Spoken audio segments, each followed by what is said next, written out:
It has come to my attention that certain letters of the alphabet have a more ontological and philosophical use than being a visual representation of the smallest unit of spoken sound.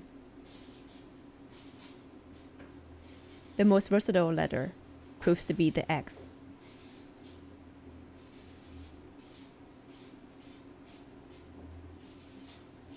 X is a sign of multiplication.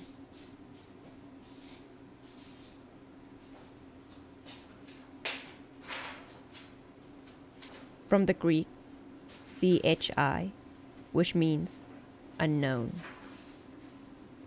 In structural analysis, the semiotic square, shaped like an X, also called the grimace square, is a tool to study the relationships between semiotic signs through the opposition of concepts. At any given moment, I can correspond to not I.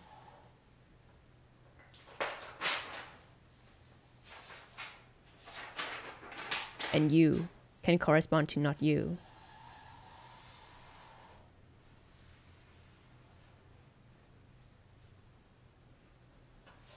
The interchangeability of these positions is informed by the X. I and you are indexical, meaning that they each denote a different person depending on the context.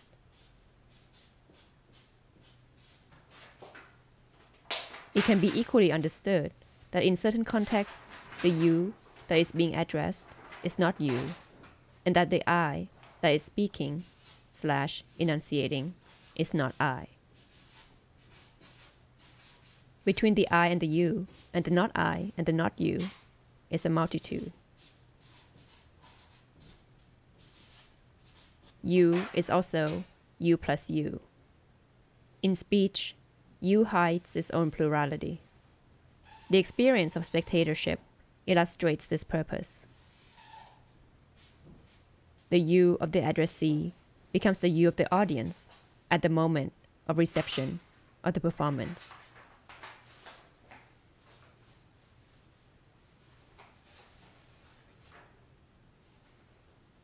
Similarly, the experience of a book affects the I.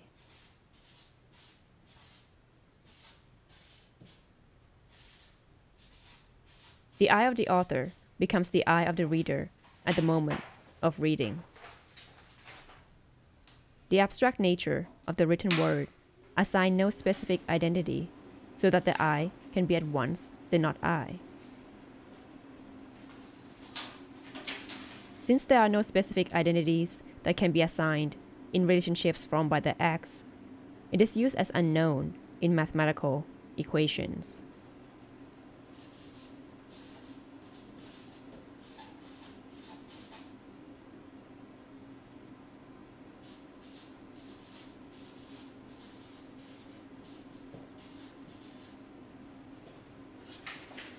U.S. international policies since the end of World War II seems to be based on these equations. Find an X that creates a friend that is not its best friend.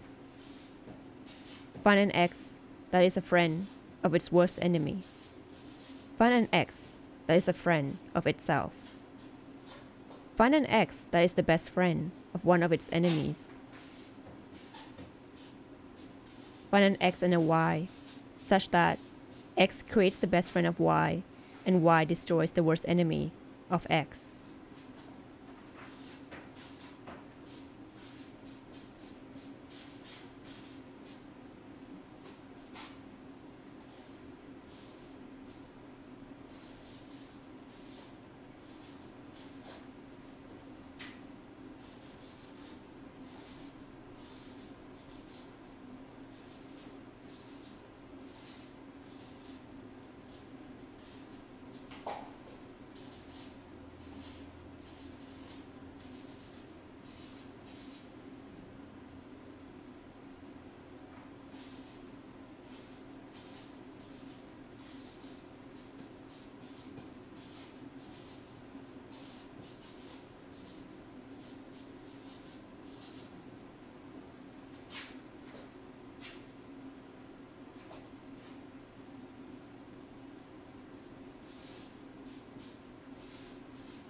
who is the enemy when it differs at any given time and space.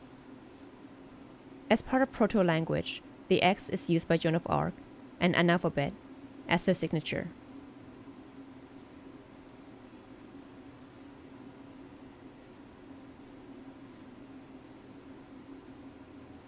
It is not arbitrary for the messenger of God to choose the alphabet that comes from the Greek CHI, which stands for Christ.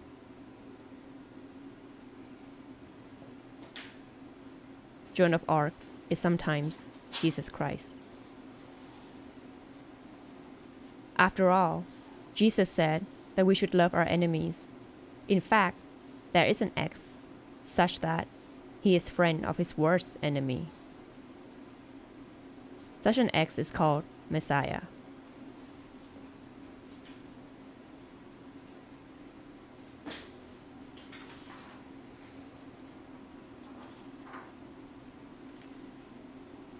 Why is evil being an enemy?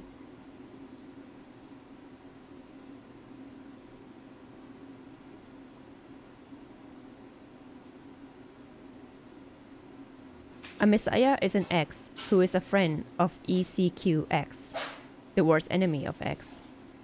So X must be of the form FZ for some Z that creates ECQFZ, which is ECQX. We use the C recipe and take Z equals CRQEC Q FCRQ. Then we take X equals FCRQ EC Q FCRQ, and X is our Messiah.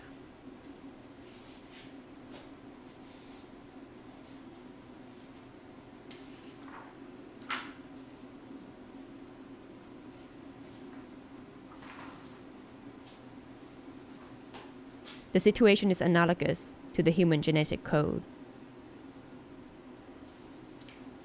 Male and female both possess at least one X chromosome.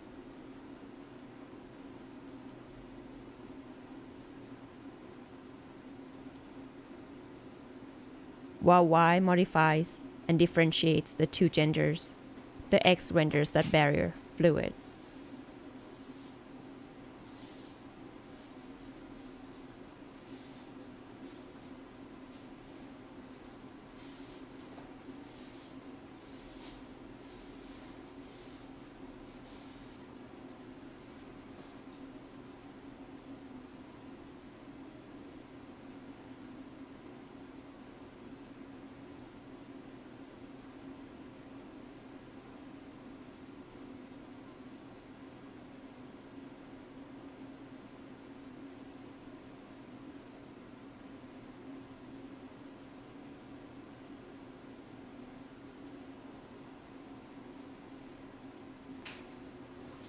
We also saw another sad situation. We saw a robot X create a robot Y, who then, ungratefully, destroyed its creator, robot X.